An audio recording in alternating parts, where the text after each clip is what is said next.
pop-up show. It's a pop-up show. It's the pop-up show. Pop, pop, pop. It's the pop-up show. Pop, pop, pop show. It's the pop-up show. Something's happening, something going on.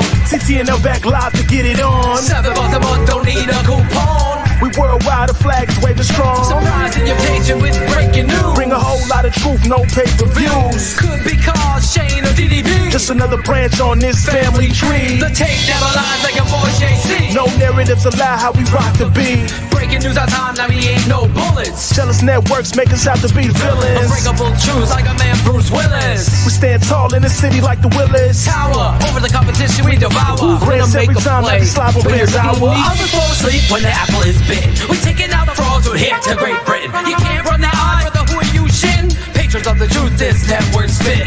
Old man reporting live from the dungeons. We keep it real, tears from chopping onions. Bears Nation on the rise, be on the coverage. Hot off the press, hot fresh out the oven.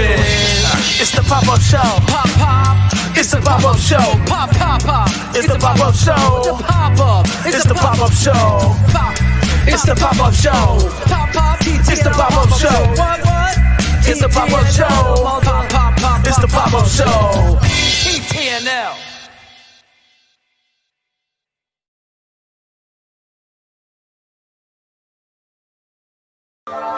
For Lord Cars. Hear ye. Man of the people. You know it's Cars Keys. Let's get it started up. Give me the car keys. Lakeshore Drive. Blog boys drive away with our takes like car thieves. Breakdown, we study tape and thrive. Analytical preparation, that's what cause is given. Cars don't discriminate, teaching the men and women. Each and every week, Bears nerd to get your focus. Never manipulating stats, law, cars and hocus pocus. Cars, keys, they never lost. Checking source, never gonna find a better scouting report. Cars going live with the smartest man, my bestie. Deciphering holes on the defense like Getsy. New show, uniforms, orange with the dark sea. Tape never lies, patrons, this is Cars You know Keys. it's Cars Keys. Let's get it started up. Give me the car keys. Lakeshore Drive. Blog boys drive away with our takes like car thieves. Breakdown, we study tape and thrive. We gotta break down tape like detectives. No hot takes, just real football perspectives. The Bears nerd dropping science on his terms. TTNL giving Bears press like a perm. Other networks is off with the heads. Stats plus film equals football cred. Analysis like Data Ted tries to shred. McCaskey's letting me cake, we keep the 100 crew fed. Cars Keys, let's get it started up. Give me the car keys. Lakeshore Drive. Blog boys drive away with our takes like car thieves. Breakdown, we study tape and thrive. Lord Hines in his car, fill up a goblet. Lord Hines in his car, fill up a goblet.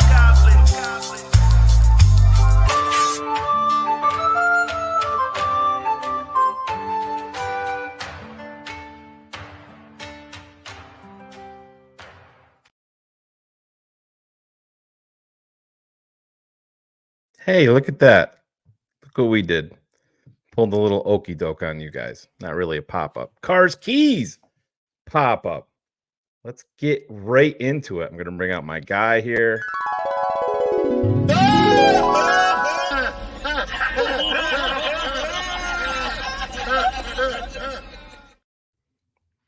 Look at you.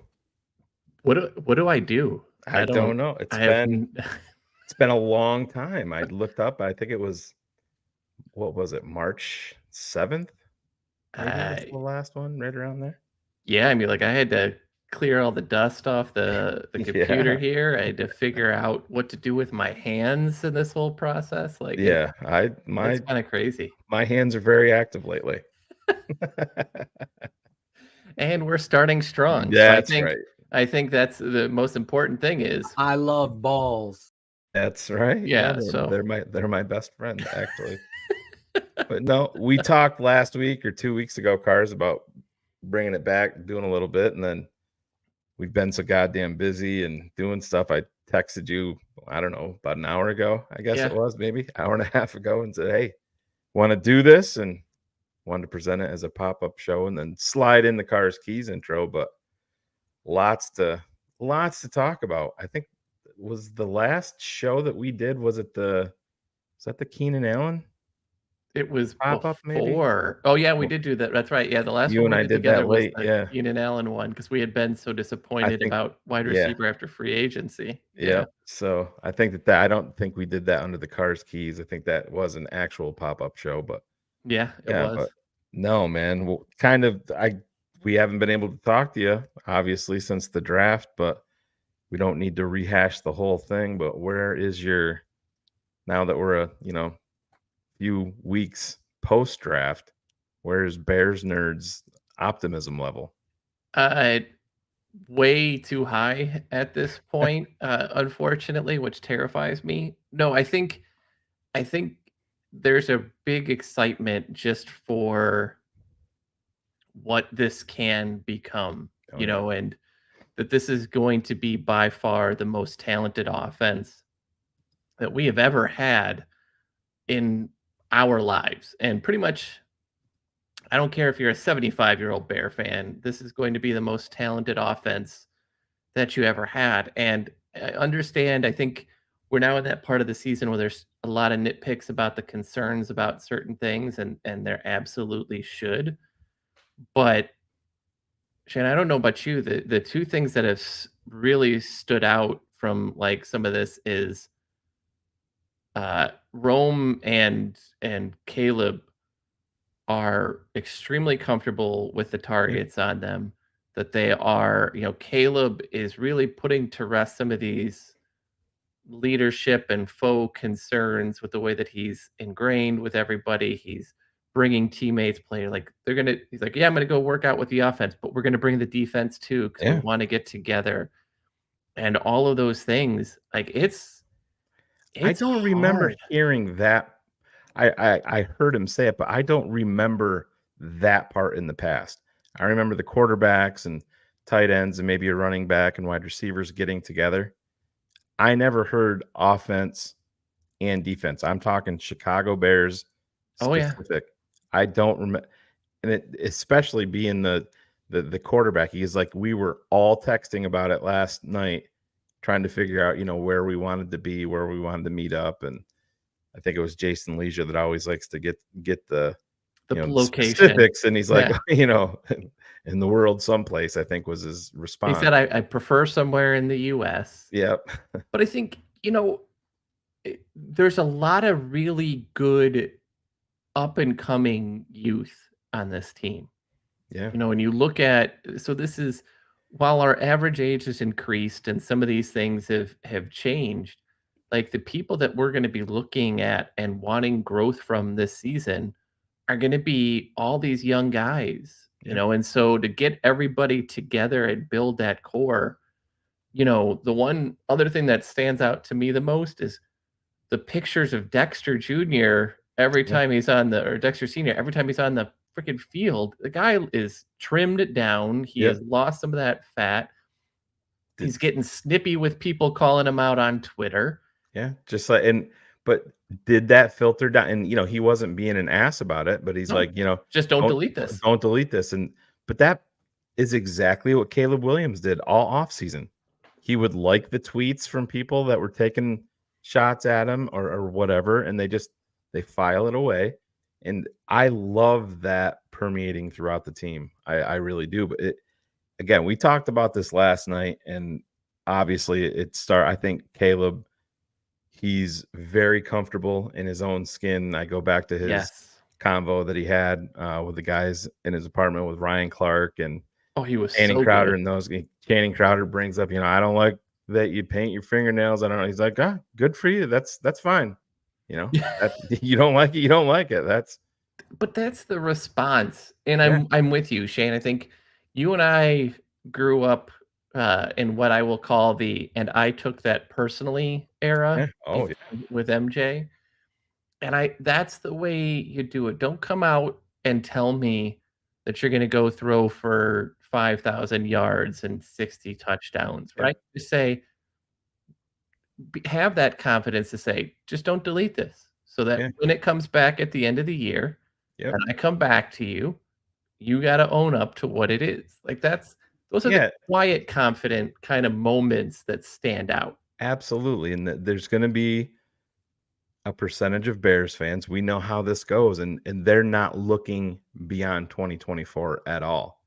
Oh, It's no. going to be playoffs or bust. And if you don't make the playoffs, if you don't win in the playoffs, if he doesn't set franchise records in year one, then Yep. this is all a waste. It's a bust. You should have stayed with what you had and brought in the Hall. And that's everything to this point is you talked about us growing up in this. It's un-Chicago Bear like. And I'm talking even that, and I think Flus has a long way to go, but I think he's taken some major steps with, throughout this process. But again, and I'm not trying to be negative. I'm really not. We have lived this situation of optimism before, and none of this matters, Cars, until they get out on the field and prove that they can win and be a legitimate team. And what were we talking about pre-show? Those peaks and valleys. We weren't Yeah. talking football related, but this is the thing that the Bears, if the Bears plateau right now, you want to see them go out and listen. Sam Monson, I don't know if you got to hear him with Kenneth Davis. Mm-mm. Kenneth Davis asked him, we talked about this last night too on Keeping It 100. Kenneth Davis asked him what worries he has about the Bears. And, he was talking about how positive he was with the offense and with Caleb Williams. And he goes, but I look at that defense and I don't like a lot of the players on that side of the ball. And he's like, you got a guy like Tyreek Stevenson. He just talking negatively about, and I'm like, what are you watching? I mean, of all the people you're gonna That's who you're gonna go at. You got the hard on for it? Yeah, I don't. It's so strange to me. But these guys have Cars. You cannot come out in week one, and I don't give a shit if it's a rookie quarterback. You cannot come out week one and lose to the Titans in Soldier Field. Can't do it. No, and we continually hear the conversation about the Houston Texans, right? And Yeah. how that needs to be the comp. There's two massive differences. One, the NFC North is significantly stronger than the AFC South was at that point in time. But what if I told you that before the season or during the season, they beat one playoff team Yeah. going into the season, and that was the Pittsburgh Steelers, who should not have been a playoff team. We're shitty, but the rest of their wins, you've got Jacksonville, the Saints. They actually lost to the Carolina Panthers. They beat the Bucks. They beat the Bengals. They beat the Cardinals, the Broncos, the Titans twice, and the Colts, once. Like none of those wins stand out. None of those victories, are really something that you sit down and go, that was your statement win. Their statement win was in the playoffs when they just whomped Cleveland. But to get there, they took advantage of a really weak fourth place schedule. And that's what the teams do in a weak division. And so, I think you're going to have to see positives. I think you're going to have to see growth.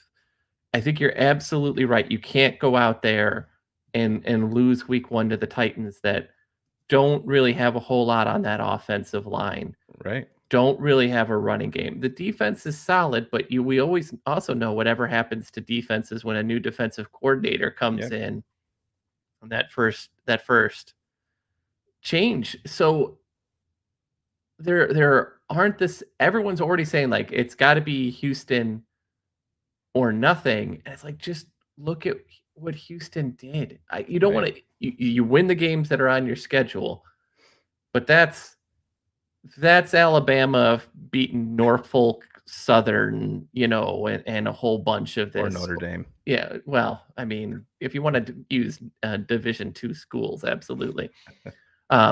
It's just anyway. I'm rambling, but I think there's a lot of negative because people are really focused on the defensive lines and the offensive line and some of the questions, and I don't want to take away from that. But right, and I think that I think one of the main reasons that they're negative is just that we've been a one and done franchise. You get one good season, Yeah. everybody overreacts. You have the Bears 100, and we're going to the Super Bowl because we missed a field goal, and then you fall flat Mitch on your face. Trubisky's getting headbands and sunglasses Yeah. from Jim McMahon, right? Yeah. To me, this just the process feels different. I They're even go, building for longevity. yeah, Yeah. They're not trying to make a quick hit like Pace did and then yeah, quickly build on that to make a quick run and see how far you yeah. can get. They're building for sustained success. And I even go to, I bring the front office into this. I've watched a couple other NFL teams, like version of 1920 football drive. I watched the Cardinals one. I watched the Eagles one. I forget, there was another one that I watched. And it's startling to watch the difference in front offices. Yes. Monty Ossenfort was like pacing around and chewing his nails and fidgety the entire time and hardly ever sat down. Howie Roseman was up and down and saying, "Oh, can somebody get over there and watch that phone?" You watch 1920 football drive, there's 40 people in a room, all in their comfy chairs. They're sitting back. Ryan Poles is over chewing his gum. And it's just like it's a serene room. It's just like, okay, here's where we're at. Here's the blueprint. This is where we're headed. So this is how we're going to go. And that, again, is un-Chicago Bear-like. You don't have Jerry Angelo in one room and Greg Gabriel on the phone with another guy in another room saying, we're going to draft you, James Starks, while Jerry Angelo is drafting a quarterback in the other room. You know what I mean? It's just, How about after the Rome pick and one of the scouts in the background is going for free? for free. Hey, Yeah. this Exactly. and I think that's in part too why Cunningham hasn't left, because from what you see, this front office really enjoys working together. Yep. And the nerd in me has enjoyed seeing some of those things when they're all sitting in together in a room, going over some of the analytics portions, going over this, going over the roster construction. And they're very much making a point of, as much as you can, being on the same page. Ryan Pace was never on the same page with his guys. We heard about the quarterback rankings with Mitch. We've heard about it with Shaheen. We've heard about it this left and right. This front office really works together. And maybe that's something you're right that we got to see on Flus, right? And see where he goes. But you can't tell me that he doesn't have a swagger right now because he's much more comfortable in the roster. And I don't think we make a big enough deal about when he's asked about Keenan Allen and the quarterbacks he's played for, and his first response is, and now he's got another one. Like, that level of belief in the building when you have a quarterback changes everything. It is, man. Everything. When was the last time you saw a Chicago Bears head coach be asked a question about, it might have been Pat Finley asking Flus, saying, Keenan Allen has always played with a very good quarterback. And Flus, and he's playing with another one now. That stuck with me. I didn't hear Lovie Smith come out and say that. I didn't hear Trestman come out and say that. I don't ever remember Nagy coming out and there's saying it like zero that. buyer's remorse at this point, right? From, at this point with Cutler, there was a little bit, there was the locker room issues because the defensive guys didn't like him, and we had all of that. There's none of that. The reports are he's ahead of schedule, and so is Rome, and they're really smart football players. After the first couple of practices, they're like, who really stood out? Flus was like, Rome really stood out in his ability. Those things, and he was very specific too, talking about his route running and the way that he's consumed the playbook. Yes. Yeah, and that's Cars. Any other time, Roma Dunze is coming in as wide receiver 1. You're putting all your balls in that basket It's what's of a happening in New York right of a now, right? of a Yeah. rookie wide receiver, and it just. I'm not saying that Malik Neighbors isn't a talented guy. I had him as my wide receiver too.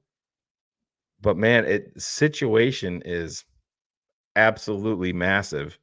I think he's in trouble, just like the Giants are in trouble. Oh, We'll absolutely. see how that goes, but you see how much to bring up 1920 football drive again. You heard polls. My gut's telling me it's Rome going to New York. And to me, there was a period where I thought that was going to be the proper fit for them just because of demeanor and It attitude. Yeah, should have should have been. been. Yep. And I think that's one of those things of, I think you and I joked in the vaunted text chain with Ryan Cox about, like, the first few interviews after he was Yeah. drafted, you never saw Malik Neighbors smiling Nope. or giddy or anything. It was, less than thrilled. And after the reports coming in from, forget who wrote that hit piece of an article about how bad the relationship Dable has with his Oh, coaches, yeah. and how, like, Martindale wanted to just destroy him and hated him. Again, Cars, and I used to go back and forth with bullets on this with Brian Dayball. Everybody knows that I'm an Alabama fan. He was in Alabama and nobody gave a shit that he left. Nobody did. They embraced it when he left. That's been his MO at every single stop. Buffalo didn't miss a beat, and unfortunately, they made the next guy the fall guy, which he never should have been. But Yep. it's the same, and so I think, again, you really feel a sense of excitement. I think from early reports, it's not as great right now for JJ McCarthy. I think we've expected that. That contract to Justin Jefferson is one of those moves that is sort of a head scratcher, not from a talent perspective, but just where they are in roster construction. You're much better off not having that position and maybe moving that to fill some of the other needs. And if you're wrong on JJ, Yeah. you're game over. And I think the other two parts that are really interesting, the Goff contract now puts Detroit officially on the clock of this has to be the year, maybe next year. And if it's not, that team is done. And then I think the other reports that have come out have been really fascinating. It's just been, which Jordan Love are you going to get? Is it the 8 games that we saw that were really good, or was it the other games that were there? So I think And how is he taking less money than Trevor Lawrence just got? he needs another year because he's only done it for the one. But I So mean, even if you look at Trevor Lawrence, though, his number, I mean, I understand that Jordan's only played the 1 year, but I mean, Trevor Lawrence has had one what you would good year. consider very good year. What was it 25-8? I Yep. think, and that was 2 years ago. But And he's got even less weapons right now than he did then. And 5 for 275, 142 at signing, and what was it, 200 guaranteed? a 142 guaranteed, I thought it was. No, I think it's 142 at signing, but 200 million guaranteed.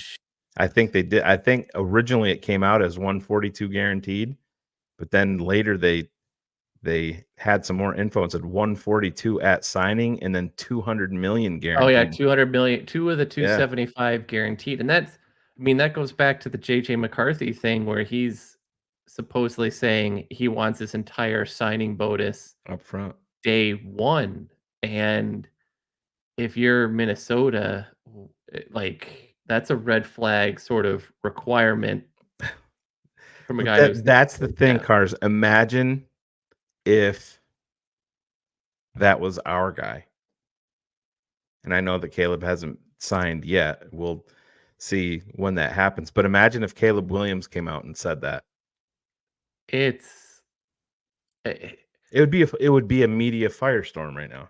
oh, absolutely. It would talk immediately about his prima donna status and all of that. Just like as we were texting earlier, what would it be right now if Luce was like, we're in a competition. Yeah. Uh, Caleb hasn't won isn't named the starter yet, like it is for Jaden Daniels in Washington, which is such an old school Yeah. defensive coordinator thing Cars, to that do. was my proudest moment with Flus. And I was actually um when I think it was Carm from CHGO, I think he was the one that asked the question. And initially I was like, what a dumb fucking question. Everybody's just assuming it. But you wanted to hear, you knew what the answer was going to be, but you wanted to hear how Flus handled it, how he Yeah. addressed it. And again, it was just like the Patrick Finley question. Oh, and he's playing with another one now. It was, oh, he's the starter. There's no, no question about it.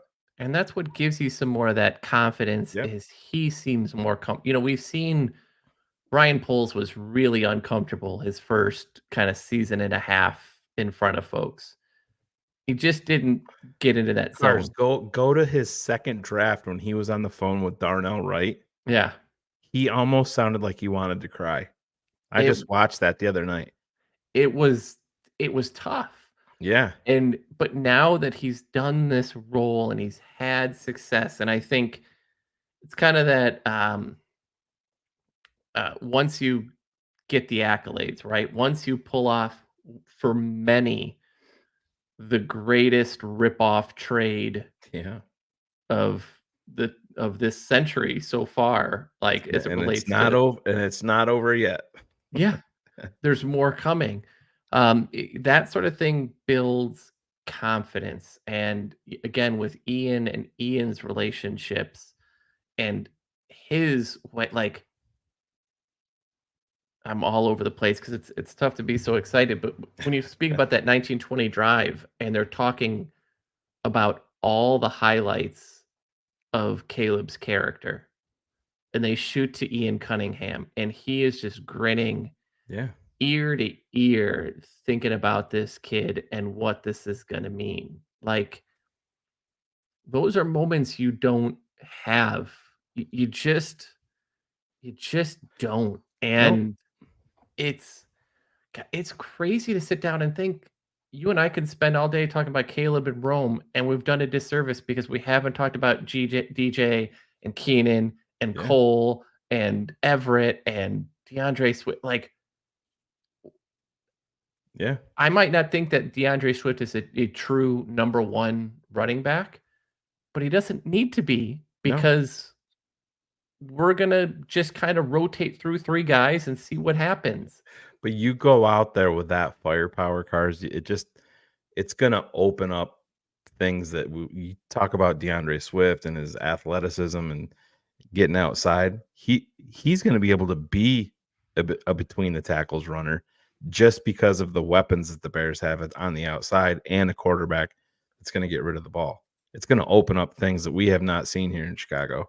That's the other portion of it, right? Like Jalen Hurts did take a step back last year, and teams were much more content to sort of let him pass, and they played the run completely different. And so for Swift to do what he did, and look, this day and age, there aren't really that many bell cows. There aren't that many Derrick Henrys. So him to get around 2 to 220 carries is kind of that range that you want him in.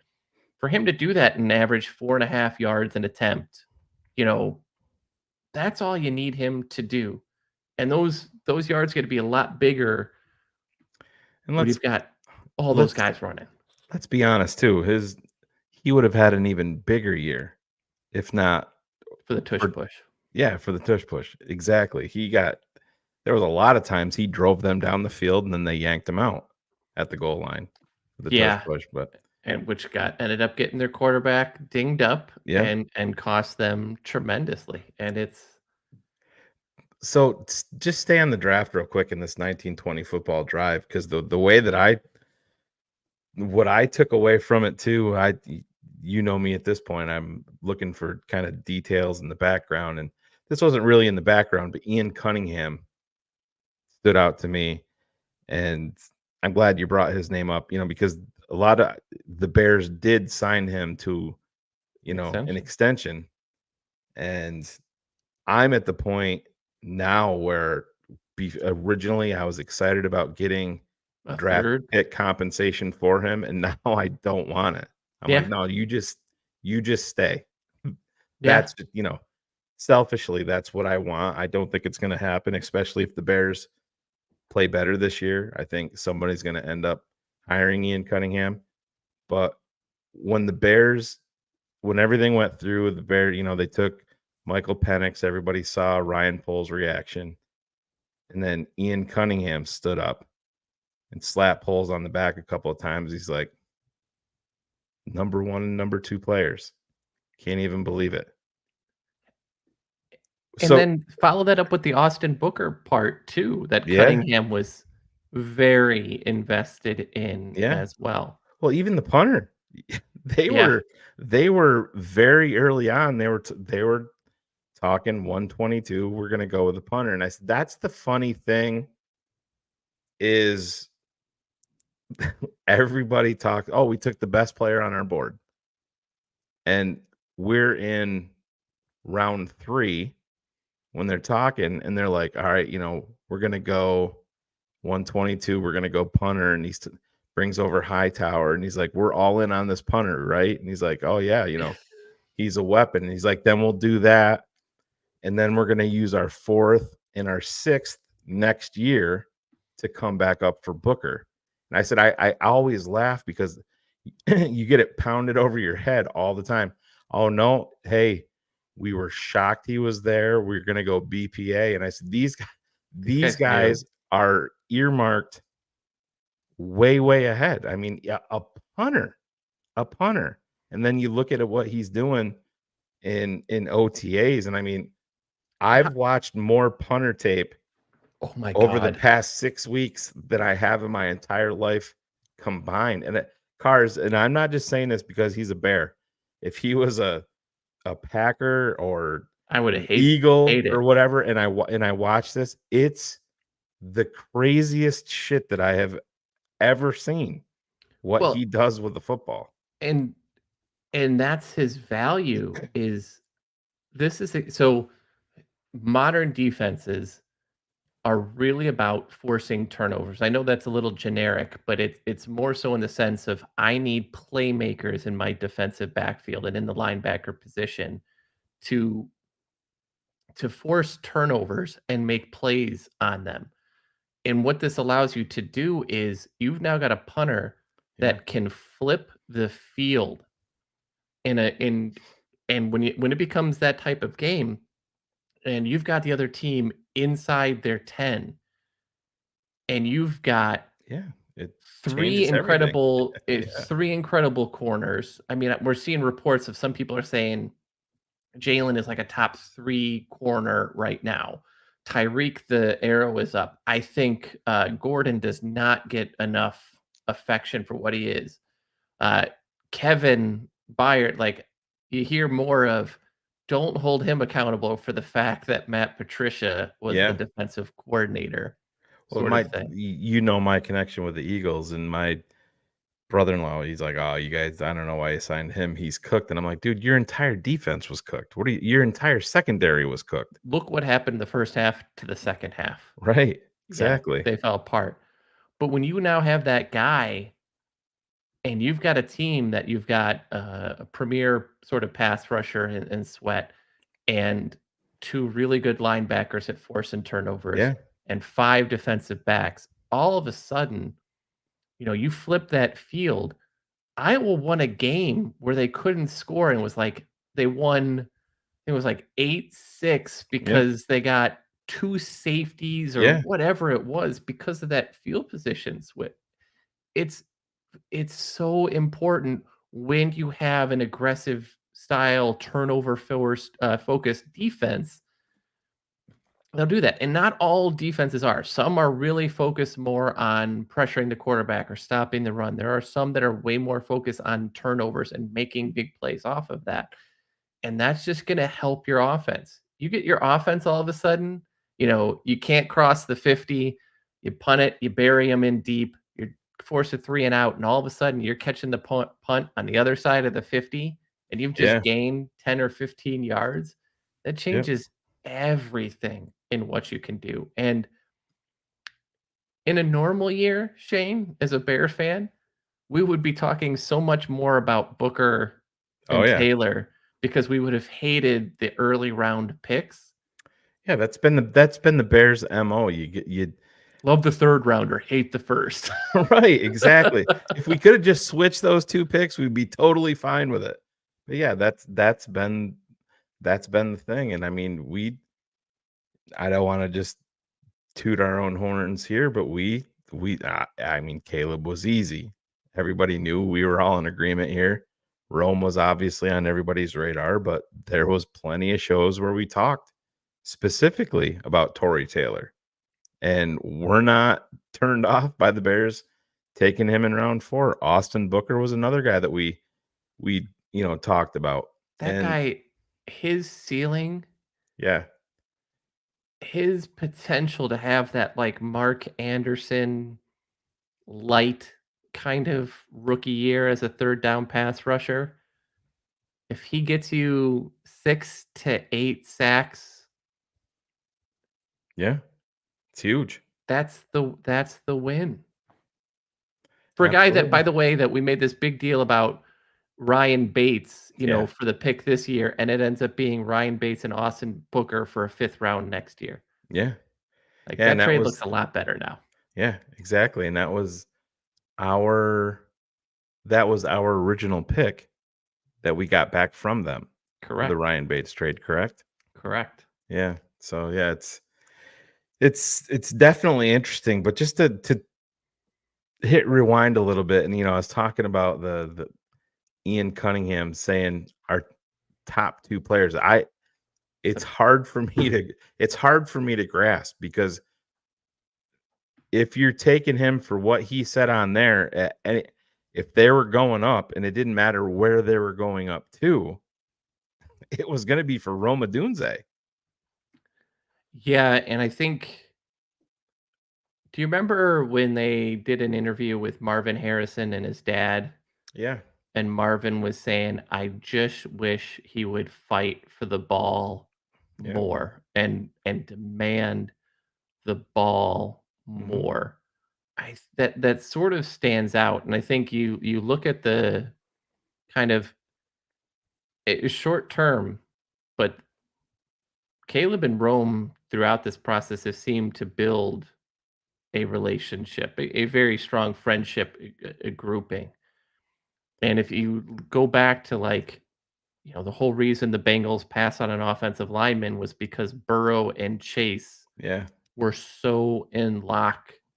And, you look at what Devontae Adams did with Aaron Rodgers because they were so in lockstep that you just don't put a value on that. And I do think it looks more and more like if they picked second overall, that it would have been Rome. Roma Dunze. Yeah, that's my point. And it is really amazing. And I mean, you can even throw Flus in there too, because Flus is like, I can't believe it. If you watch him go up and congratulate Ryan Poles, he's like, I can't believe it. And then Kevin Warren goes up and he's like, I know it was tough to stay patient, because you heard him saying, you could see it on his face how nervous he was. And I know his wife was making fun of him because you could literally hear him pounding his chewing his gum. And but I said, that to me, that's the entire room looked content. The entire room looked prepared. And I'm not going to bag on Philly. I'm not going to bag on Arizona, because everybody's going to have their own process. But when you talk about, don't delete that. Yeah. The quiet confidence. that is what I saw in the front office on draft night. Was Well, the quiet confidence. We're remember it was here. 2 We years know what we're ago? gonna do, and we're gonna get the players that we want. Well, you remember 2 years ago, we were watching and Philly made a draft pick, and no one would go Yeah. high five Howie at Yeah. that one. It was the defensive tackle. Shit, I can't with Milton, something like that. I remember, yeah. And it was he was high fiving. Yeah, he was trying to high five. He was going like this, yeah. and everybody The had guy turned turned his their head. backs Yep. to them, and I think, it stands those sorts of things really stand out, and I think, they're I don't think we've given enough credit to the way that Ryan and Ian and Kevin have really rebuilt a front office. And part of the reason that we see all of those bodies in there is because they have more people Yep. in these roles than they have ever had. I think I've shared this before, but when Marvin Lewis took over as head coach of the Cincinnati Bengals, he made them double their scouts. Yeah. You're talking about going from 4 to 8. 8. Yeah, It was exactly. insanely low. The Bears have not been much better. You listened to Jim Larison last week, right? And he talks a little bit about the Bears are getting better at spending, but they're still not Right. up to the par. It's gotten better. Kevin has done this. Ryan has done this. They're really building that front office, and they're building a coaching staff that's deeper. Like we talk about depth in positions all the time. Yep.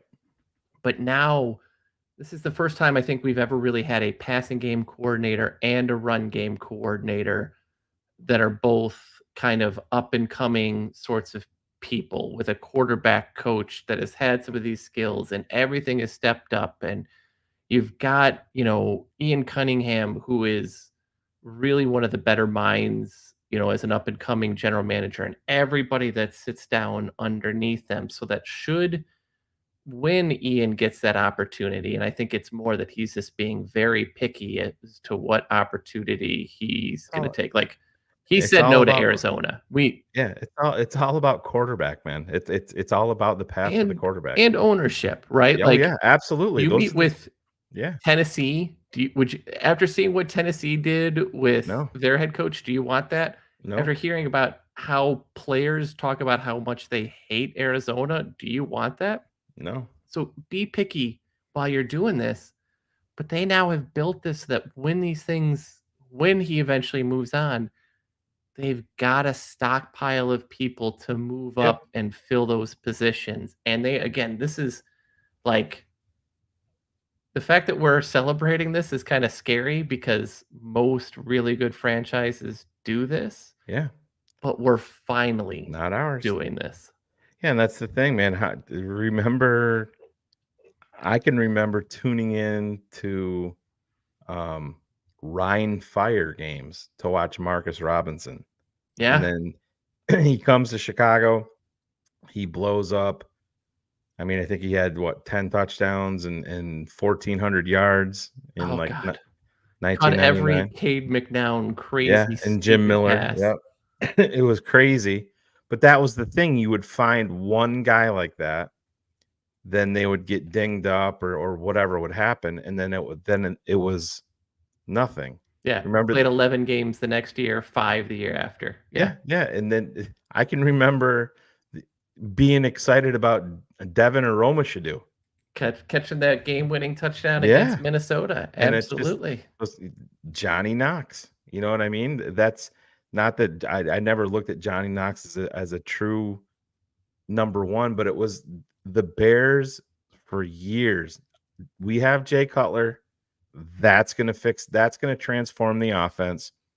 Now we can go back to what we're comfortable with, and that's pouring all of our assets into the defensive side of the football. We'll give him Frank Omiel.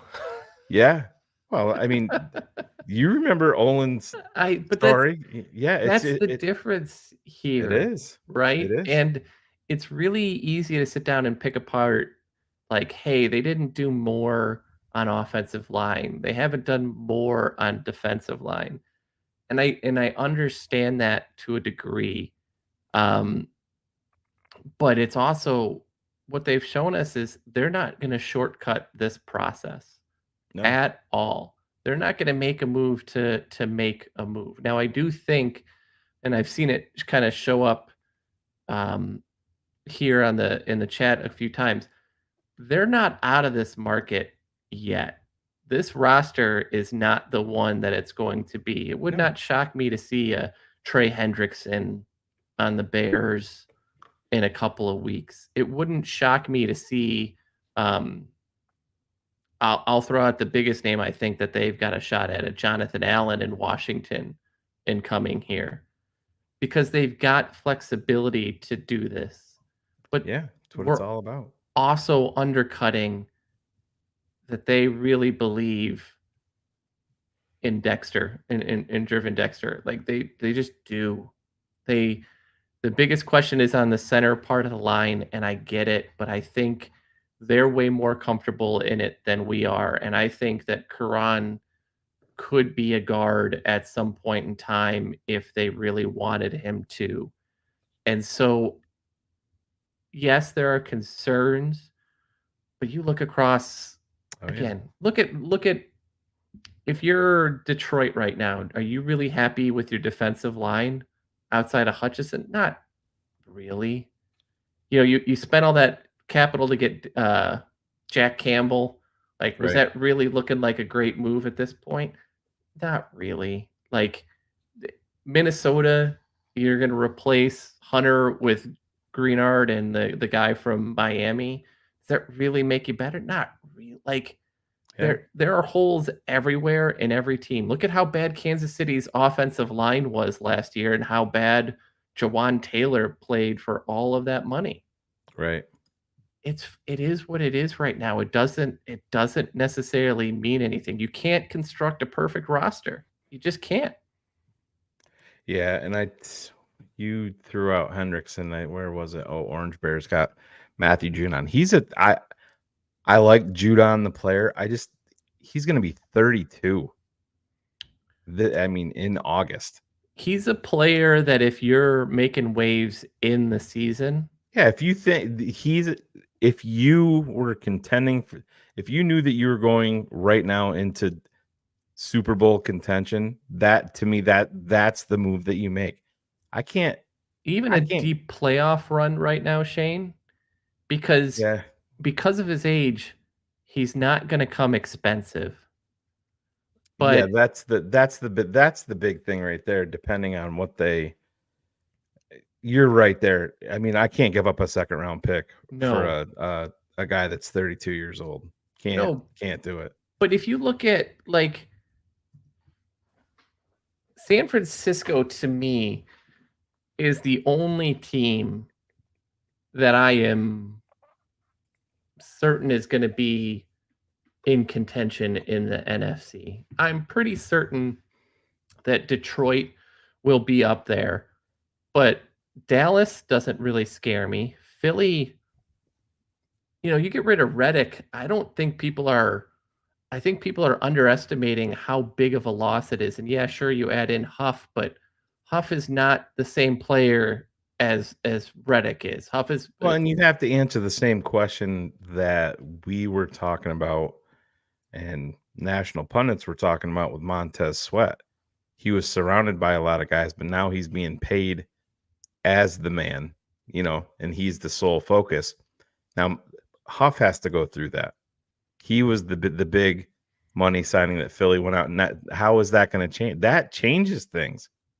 Especially when he's not built to be an every down guy. He's what is 6'2", I feel like. Yeah, and he's light also. I mean, what is he? He might have went up to like 252. I mean, at his high point. They list him at 6'3", 255 right now. And you go from Reddick, who is 6'5" and really physical and pretty good in the run game as well, to that. You're going to make these changes. But like you look across the NFC, I'm not sold on Dallas because Dak is going to Dak and McCarthy's going to McCarthy. I think Philly. I still think it's really not talked enough about how close they were to firing Sirianni this Oh, yeah. offseason. The Giants suck. The Commanders suck. I think Detroit will be in there. Green Bay, I just don't know. Yeah. They could be there. Minnesota, I have no faith in. The whole NFC South, from Tampa to Carolina to Atlanta, New Orleans, and then you've got the South. San Francisco will be there. The Rams are going to clearly take a step back without the man in the middle on that defense. Like, you don't have to be afraid of them as much on the defensive side of the ball. So if you're the Bears, all of a sudden you're looking at that, yeah, maybe I will go do a Judon around the trade deadline and feel like I can, because Yeah. I've got all my division games over the last 8 weeks. So if I'm going to make my push, I'm going to do That's that. fine. He's Yeah. that player. But you're not going to do that probably at this point in time ahead of camp, I would say. Oh, no, because that's when your price is going to become. I mean, you're going to be paying more of a price now. Oh, yeah. Yeah, for sure. But yeah, I couldn't be in the second round. It pick. would have to be a fourth like Robert Quinn. Yep. Yep, that's that would work. Yeah, because that's what we got from Philly. Yeah. And Yep. that's the sort of thing that happens, because I think Judon's in his last year of his contract, or take a look here real quick. It's this is the last year of his contract because he's got a void year.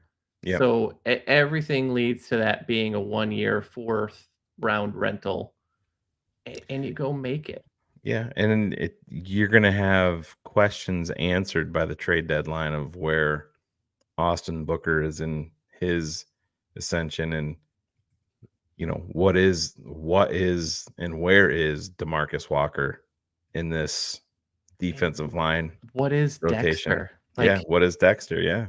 I think outside of the people that we've talked about, Shane, he is the player I'm the most excited to see this offseason and see through the program, because he, at times, especially the way the season ended, in the pass rush, he just became a monster. Like, Yeah. he just started to just blow up. And if I look at a guy that sort of like, you look at a Leon Lett type of player, right? Lett was 6'6", right? Like a big dude sitting in the middle, and he just made plays, and he was kind of all around. If that's the player it becomes, like, that's a pretty good victory for us, and that makes everybody else better. And I still point to the fact with Dexter, he played football his final 2 years of high school. Yes. 3 years at Florida, and then 1 year in Chicago. So he's very, very young in his football ascension at this point, and he seems very, very motivated. And the Florida years were lost because he moved to a read and react style instead of an attacking style. So he always had to wait and read and then make a decision. And the Bears are allowing him to play freer. I think I think there's still moves to be made. I still think they're looking. It wouldn't shock me, after OTAs now, and we're kind of into this period, that the Bears are back working the phones, and you see something. Maybe it's a Hendrickson, maybe it's something a little smaller than that. But I think the Bears have worked themselves into a place where, Yeah, I hear you. And our guy Lawrence here, you got to write that one off, because they reworked his deal. And I know, Cars, you can look it up real quick, but his money, if he's shipped off, they did it. It became between Keenan Allen and Khalil Mack. Yeah, and but I mean, if they trade him now, it's a massive. So he's a cap hit at 25.5. And if they cut him, it's dead cap or trade him of 35 million. Yeah. So it costs them an additional 10. Yeah. Because they've added a void year onto his contract next year. And the Bears redid his deal what 2 or 3 times He's while in he was that Chicago. age. It's like Joey. You have a better chance of Joey Bosa probably than you do of Khalil Mack. And I wouldn't want Joey Bosa. No, me either. No. But I'm just saying, like, that's Bosa is even then you can't, because Bosa carries a $37 million dead cap hit. So they're screwed either way. Yeah, and this is, I would change your outlook on it. They're 2 wildly different players. I mean, I would say Akeem Hicks. Akeem Hicks is a great comp. It's just body structure alone. They're completely different. But that impact, I mean, Akeem Hicks, one of the best free agent signings we've had in our life. It's a hard game to watch, but if you can stomach it and go back and watch the Bears and Eagles playoff game, the Cody Parkey game, just watch Akeem Hicks that game. It's truly amazing. I mean, and that's how good tough game matchup wrecker. Game wrecker. Because that was with was the guard Brooks, was it? Yeah, it was the guy that they got from Houston. Who was like, it was Kelsey, and that guy was such a behemoth, and he gave people such problems. And Hicks was taking those double teams. Yep. Like it was nothing. Eating them up. He was there ready to play. He's like, this is my time. That is a great comp for what that could be. I know a couple of people in the chat have been talking about DeAndre Carter signing with the Bears today, and I don't think anybody knows at this point really what's gonna happen with this new kickoff game, and I think that the Bears just want to have options, and because this can really go any number of different ways. I mean, there was a point where people are saying that this is going to help Velus on the roster. I'm not I'll be honest, I'm not a fan. Josh Schrock talked about it. Josh Schrock said he thinks legitimately the Bears want Roma Dunze involved.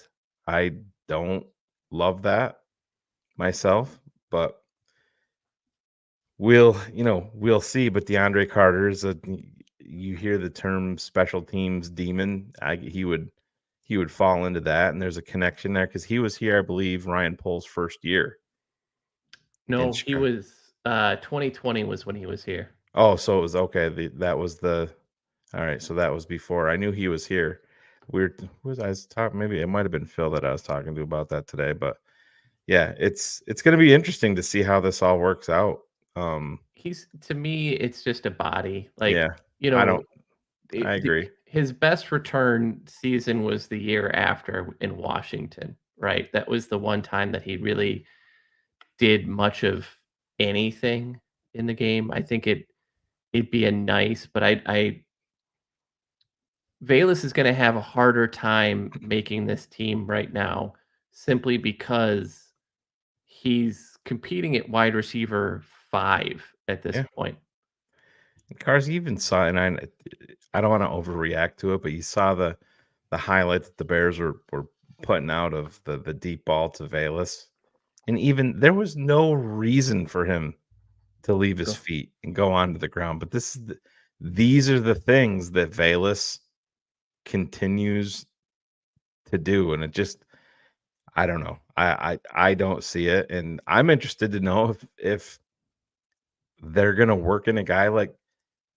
It's very interesting to me to see what Khalil Herbert could do. He'd be a guy I would rather see out there for sure. Kind of like a one cut and go. He's got good good vision, good feet, and it's I don't need him to bust a touchdown. I just need yeah, someone to get us um continual field position. I don't trust Valus fielding punts still because his issues of holding on to the ball and uh yeah, how many times have we seen him fumble something, or mishandle? yeah, It's a concern for me, and I'm sure it is for the Bears. I mean, I think it's ironic that DeAndre Carter, I think, has been in the league like 7 or 8 or let's look. Like he's been in the league since yeah. It's been well. 2018, and he's only 4 years older than Velus Jones. Yeah, Like, like what are we doing here? But it's just one that we've got to that you're really worried about, because I'm looking back. He's fumbled several. Like it's just yeah, and you just never know what he's going to do. Now he's electric when he holds on to it, yeah, but yeah, I can't. I just yeah. can't. It's just I've never recovered from draft night. I can remember sitting here with Waldman that night, and he's like, "Well, if you like a gadget guy that Doesn't have a whole lot of gadgets. yeah isn't really good, that he's your guy." And we just happened to take him 75th overall. And That felt like we thought we were getting Hester yeah, 2.0, and and he if just doesn't have that. and if you remember, after the draft, one of the things that was talked about a lot was Justin Fields Deep ball. co-signing and saying that Valus was one of his, favorite wide receivers in the draft because they involved Justin that year. That's right. Yeah. Jesus. So yeah, we I mean, shall see. But let's just look at it real quick, because I mean, if yeah, you look at the room, once you get past DJ Moore, Rome, Keenan Allen, and Tyler Scott, right? yeah, You've still got Dante Pettis back there. You've got Simba Webster. You've got Lord Colin Johnson, the kid from Texas, who I yeah, thought kind of played decently last year. I think in preseason. Wasn't he in preseason? Why am I failing on that one? But you've got a lot of guys here that are competing for that 5th spot with special teams play. I would rather have Dante Pettis back there returning punts than anything. And I'm not a big Dante Pettis fan, but I would no, take Dante Pettis 100 times out of 100 over Valus. And again, he's been in the league 5 years, and he's only 1 year older than Valus Jones. yeah. So I was just looking back here. I think it was Albert Breer brought it up. So some of the guys that are going to need to get paid. So you're looking back at the 2021 draft, which is the Justin Fields draft. But you just go through when you're talking about defensive line. So Jalen Phillips is a He's going to guy get paid. that's going to, yep. So, but it's going to be interesting, the situation in Miami with their Tua. cap structure and Tua, and they just paid Waddle, Tyreek Hill. You see where the wide receiver money is going. He's probably going to want a rework deal, but they went and they brought in the old guy just tonight before we kicked off the show. Played for Atlanta last year. It's Oh, blanking on his name. Jesus. isn't it fun getting old? Yeah, it is. We can But probably go get Quiddy Pay. I mean, that'll yeah, make that Bullets happy. Bullets would be happy. But yeah, Peyton Turner, nah. The one that I'm going to be really interested to see, not necessarily that I think that they would move him, but the Micah Parsons situation is going to Yeah, be really fascinating, because I don't, I, him and Dak. I don't, And they got to pay the wide receiver. yeah. So that's one that I think is really interesting. Barmore is one is already extended, right? Yep. and in New England. So there aren't really a whole lot of guys out there right now. Yeah, Calais Campbell. That was the name we couldn't That's it. think of. Yep, thank you. But yeah, and I mean, I know that was in the chat too. I think Ngakwe is a bear no matter what. I just think I'm not sure Oh, where he is with his ankle rehab, coming off his broken ankle, but I think you'll see that. and they need less of him than they did before, which is a Yeah. better situation for him. Yeah, He's but not an everyday down end. no. And that defensive tackle was Milton Williams from There you Philly. go. That was the one. But yeah, if you want to see some of these guys that are going to be coming up that are going to need to get paid, that could be potentially moved, just go and look at the 2021. God, look at that draft though. Like, I know. what's going to happen with Pitts is still amazing. Jamar Yeah. Chase is going to be coming up on his.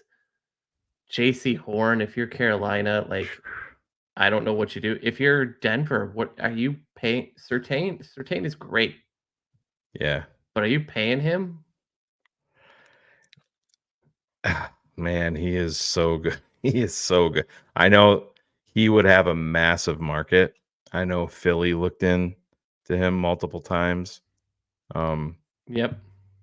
this past off season, but he's still, obviously very, very young. But no, I get it. A lot of it's going to be dictated on Bo Nix. And if they hit at quarterback, if he shows, I couldn't have done that at 12. Isn't that where they took it? Didn't they take him at 12? I couldn't have either. Yeah, there's no way. The only other name that stands out for me, and it's still more of a developmental guy, is the Penn State kid Owa, Yep. who's in Baltimore right now. Hasn't really shown out a ton, but with the money they've got invested in that roster, are Yep. they going to be able to keep him and allow him to continue to develop? That's another name from that draft that I'm watching. Yeah, absolutely. No, but that's the way that this will work, because Yeah. teams are going to have to get paid, and just to go to Jalen Phillips, what is Miami's Ooh, that's a good cap looking like? Because I mean, they've paid some dudes. let's take a look here real quick. It's so Dolphins as of right now have some cap space this year, but they are already 14 million over the cap next year And they need to pay Tua. because they've got 34 to Tyreek, 30 almost to Chubb, 26 to Jalen Ramsey, 22 to Armstead, 20 to Waddle, 13 to just Austin Jackson, 13 to Jalen Phillips. And then Zach Sealer and Jordan Brooks are their other guys over 10. So Wow.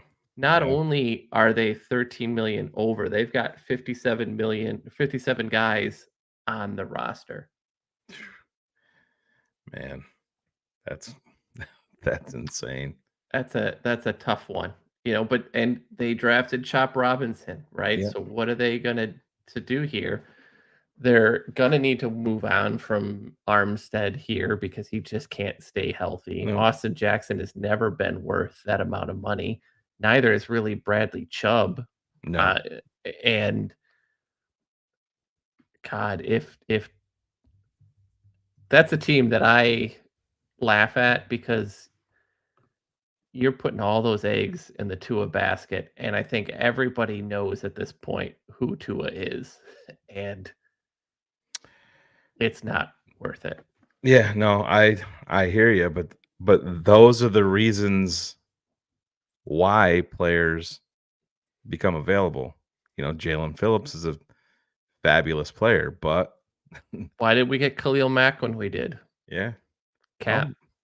yeah, and I mean, who knows? Maybe they go out and have an injury and flame out, or don't play up to expectations. That's another. I mean, then that's how you got Montez Sweat when they're hitting the reset button. And that's why I keep going. The other team to really look at here is Washington. Mhm. They are not in a great place, right? They've got cap space for this year, but when you start looking at this team and what they need, you know, McLaren is going to be 30 during the season. You've got all this money. You've got three guys making over 20 million, and it's McLaren, Allen, and Payne. Yep. None of them played up to their salaries last year. And when you go into the following season, yeah, you've got a ton of cap space, but you're talking about your best players are all in their 30s and you're really expensive and you have no offensive line whatsoever. Right. Do you start looking and saying we'll make a move here? Because right as it stands right now, Cornelius Lucas is their starting left tackle. Former Bear. Like Cornelius Lucas, Nick Allegretti, Tyler, I can never say his last name, Sam Cosme, and Andrew Wiley. That's your starting offensive line if you're Washington. Yeah. Have fun. Jaden Daniels will be dead by week 5. Yeah. It's. I'm glad that's not us. That's all I'll say Exactly. about that. Exactly. So, well, I guess the one more thing, Cars, I know we weren't going to go too late here. I think you and I are kind of on opposite ends of the fence on this. I know somebody had asked us on Twitter, but you had responded that you weren't too concerned about the Nate Davis situation. Yeah, I am more, just because I think it's what we kind of saw in Tennessee, and it's And just the reports, absolutely. Yeah, and it's just, they have their out after this season, the Bears. I think it's gonna, what is it, like 2.5 or 2.2 that they can move off of him Yeah, so they after would 2024. lose. It would cost them 1.4 this year. It saves them 9.5 next year Yeah. to get off of him. The only reason, Shane, I say that I'm not is this staff got to reached Tevin Jenkins when that Yep. looked like it was a problem for earlier on, right? And I Sure. think what they've done and I think Chris Morgan has done a really good job of like reaching him and getting them in and getting him bought in.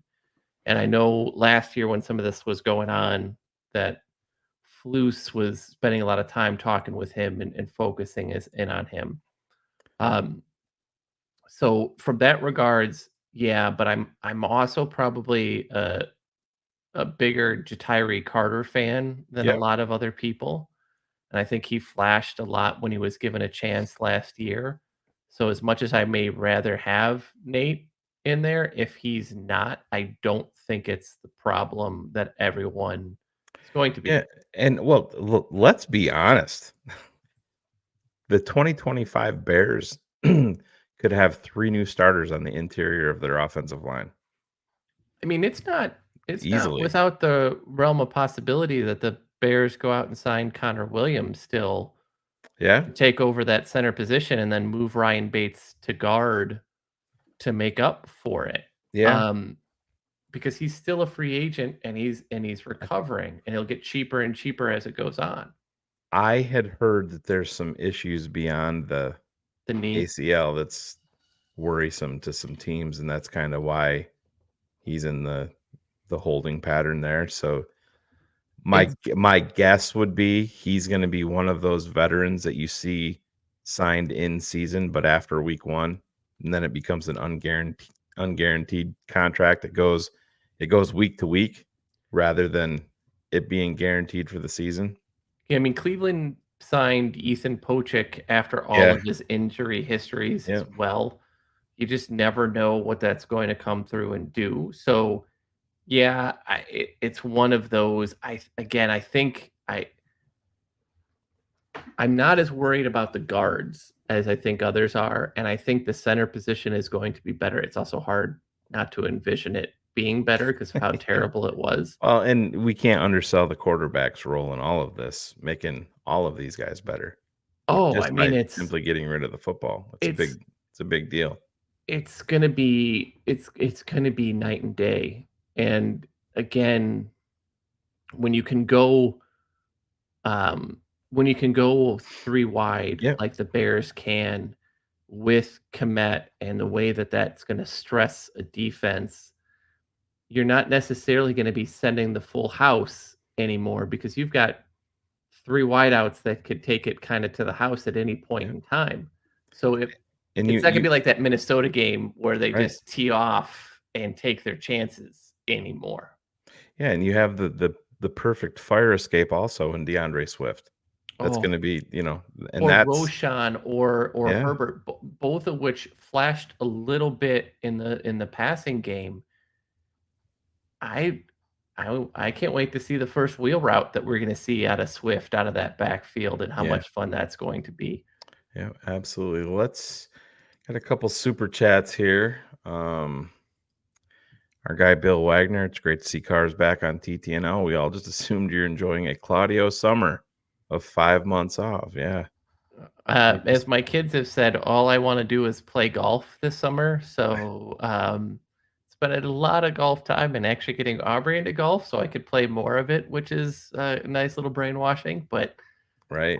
not a complete Claudio summer, but pretty darn close. Pretty darn close. And Bill's back, $2. Any takes on what's out there? I think we just kind of talked about that, Bill. Obviously, I think we both are co-signing. We think Ngakwe is going to be a bear here in short order.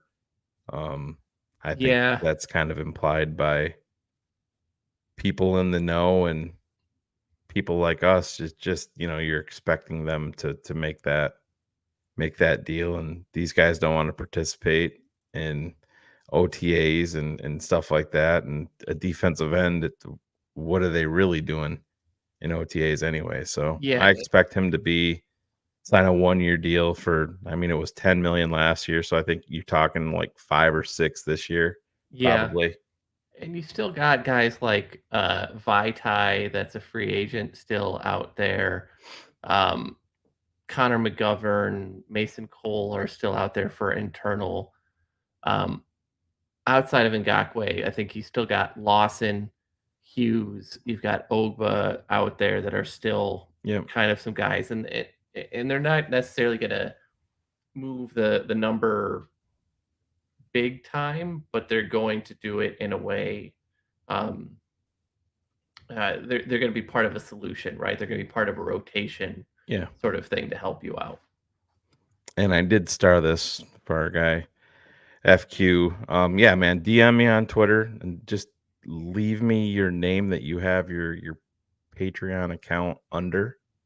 And then I can get you that patron number for you. Absolutely. But anything else you want to hit on, Cars, before we? The last thing, I did have one thing because it really annoyed the snot out of me when someone was saying that because Caleb Williams was struggling a little bit with snaps from under center, and that's why Jaden Daniels should have been the pick. Oh. The one thing I just wanted to show is, 541 of 637 passing attempts came out of the shotgun or pistol for Seattle last year. I'm not really worried about it. So please. And still, there's, I think it was Philly when they drafted Jalen Hurts, and it was the same type of deal, but they didn't let him take any shotgun snaps the entire offseason. And even into training camp for that specific reason, just to give him the experience to do it. And listen, my faith in Caleb doing the right things in terms of figuring out the nuance of taking a snap from under center. I heard him yesterday, and that his pressers, Cars, they amp up the optimism for me because what are you going to do to get away from football? And he's like, I can't really get away from football. It doesn't that I, he's like, I might, I'll get in my lift, and then, beyond that, I might, not do anything the rest of the day, football wise, but I just, I can't get away from it. And, little things that matter, he's It's talking genuine though. You know and what he's I talking mean? about his notebook. I'm going to rewrite my notebook to pretty it up a little bit because he's frantically writing down as much information that he can digest, and he wants to have that at his disposal in a prettied up form. And those things, those little things, you may laugh at it. Those things matter. When Those it's things do. genuine, it Yeah. absolutely does. And he eats like he eats, breathes football all the time.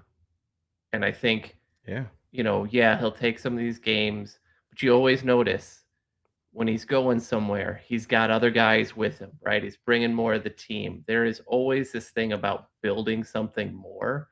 Yeah. God, I it's hard again. I really want to see 10-7, 11-6, and just I want to see like 4 or 5 just 400-yard offense games, 35 plus points. I feel like we can. And if I see that, God, I am going to be giddy.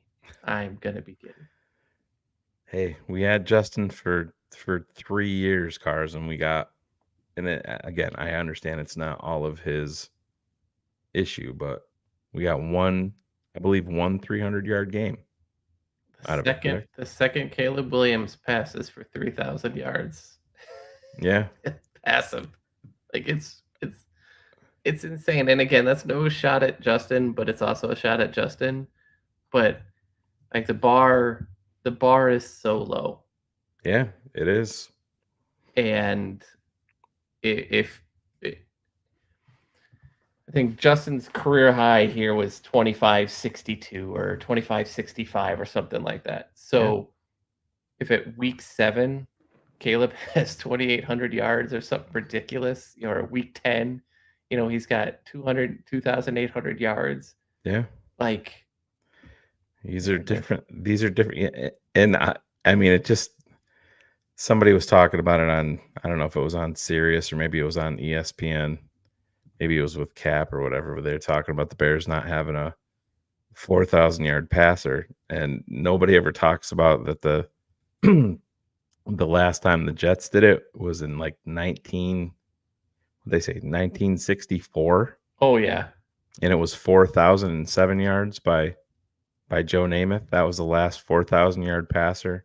So they've been, equally as inept as the Colts have more AFC East championships than the Jets, right? Yeah. Like yeah.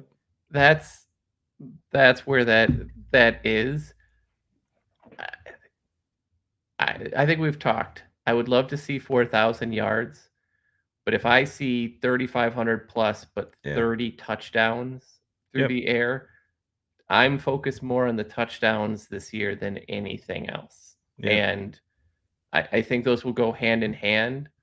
But if you want to look at comparisons of like what we think we can do, I think you kind of look like that 2018 Rams team where Swift is your Gurley.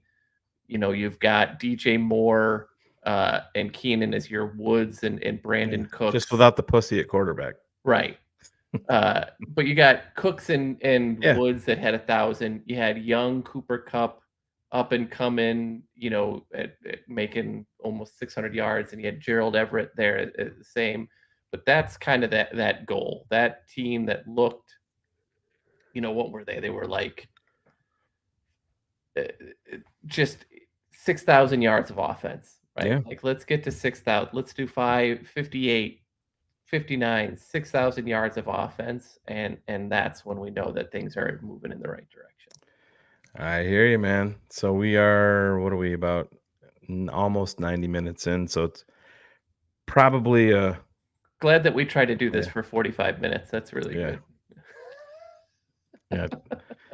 Scott, watched the show last night where I think Jared Goff is a good quarterback.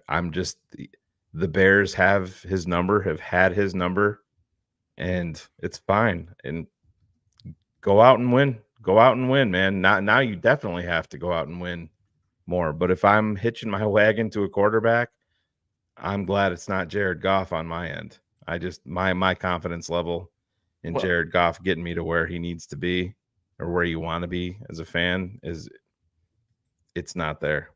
you know, that's the one is the reason I think they have 3, I think it is, outdoor football games this year.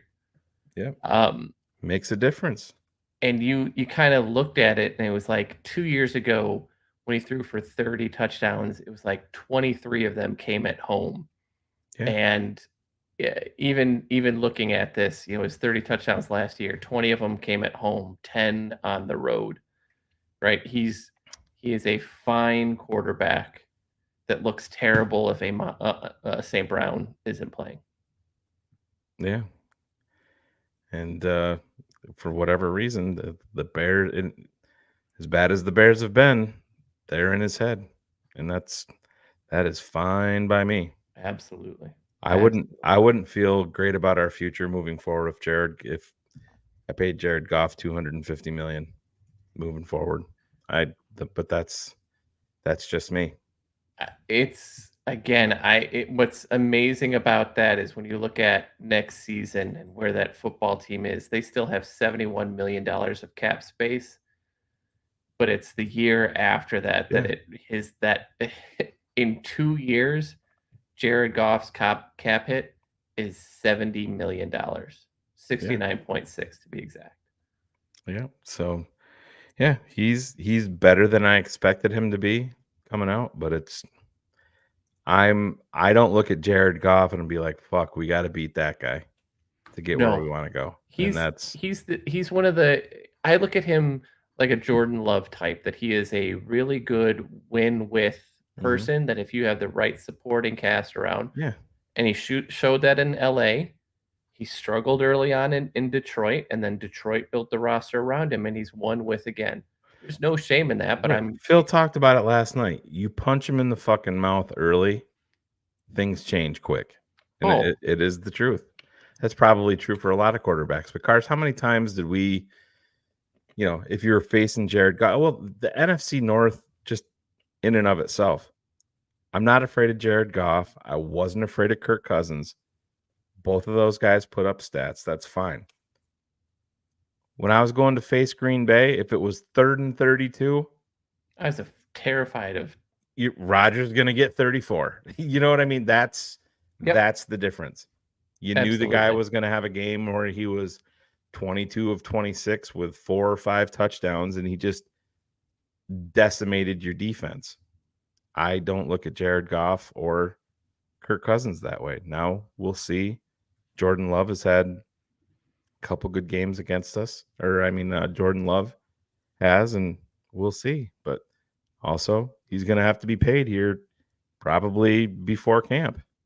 It's going to be interesting to see what he gets. I can't wait to watch because, man, again, you do this and you're wrong. You're done for a while. Arizona is a prime example, right, of what's going on right now. So. Yeah, Scott, I don't know. Go to bed. It has nothing to do with us as a franchise. I mean, we know at this point what really good looks like and what not as good looks like. There is a reason that LA was very happy to move off of Jared Goff.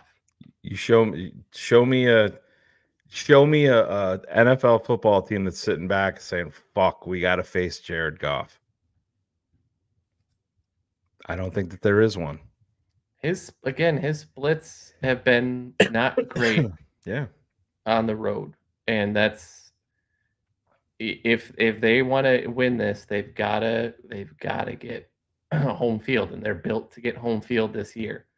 If they don't do that, then it's a different ball game, and there's a lot more pressure with that contract on Jared because they've also paid St. Brown, they also paid Sewell, so things have to click. This is their year. Has to be their year. If it's not, you get a little more worried next year, and after that, if they're done for a bit. So you got a 2-year window to go get to a Super Bowl at this point. yeah, so we shall see. It's gonna be a fun ride, but we are entering the quote unquote slow period here in the NFL, but we get to start our training camp a little bit early. We get hard knocks. So I'm definitely looking forward to that. But beyond that, man, we are exactly 90 minutes in. So let's get out of here and Cut me, Mick. yeah, cut me, Mick. But yeah, maybe we will surprise you guys again here sometime soon on Cars, Keys, and Pop Up. Who knows what we're gonna do? But thanks for showing up tonight, late night here at TTNL. So we're gonna get out of here. Love you guys, and we'll see you all soon. See you later.